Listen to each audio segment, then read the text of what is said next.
जोहार छत्तीसगढ़। मोर नाम योगेश साहू, जिला अध्यक्ष है जोहार छत्तीसगढ़ पार्टी रायपुर ग्रामीण।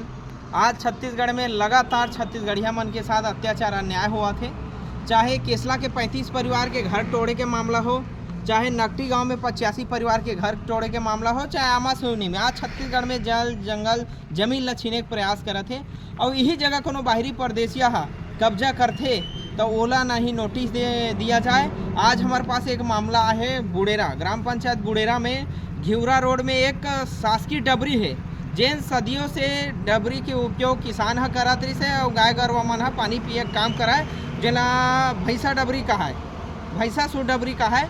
और आज वो डबरी ला जेन शांति राइस इंडस्ट्रीज वाला पाटा थे और करीब करीब 42 डिसमिल भूइयाँ है जेकर कीमत था लाखों करोड़ों रुपया में है। आज वही मामला ले लेके तहसील ऑफिस में आ रहे हैं, तहसीलदार ला आवेदन देहन कि वो डबरी ला पुनः डबरी के रूप में स्थापित किया जाए, कारण कि पानी की समस्या पूरा गांव हुआ थे, पानी की तंगी हुआ थे, वाटर लेवल नीचे जाते और हमारे तरिया डबरी असने पटावा चाहिए तो लोगन मन के निस्तारी कैसे होई। तो हम तहसीलदार साहब से मांग करे हन वो जेन पटीन करे ओकर ऊपर कार्रवाई करे जाए और जेन डबरी के रूप में रही से यथावत ओला खनन करके डबरी के ही रूप दिया जाए। अगर एकर ऊपर कार्रवाई नहीं होही तो एकर बर बड़े आंदोलन करे जाही, जेकर संपूर्ण जवाबदारी शासन और प्रशासन से रही। जोहार छत्तीसगढ़।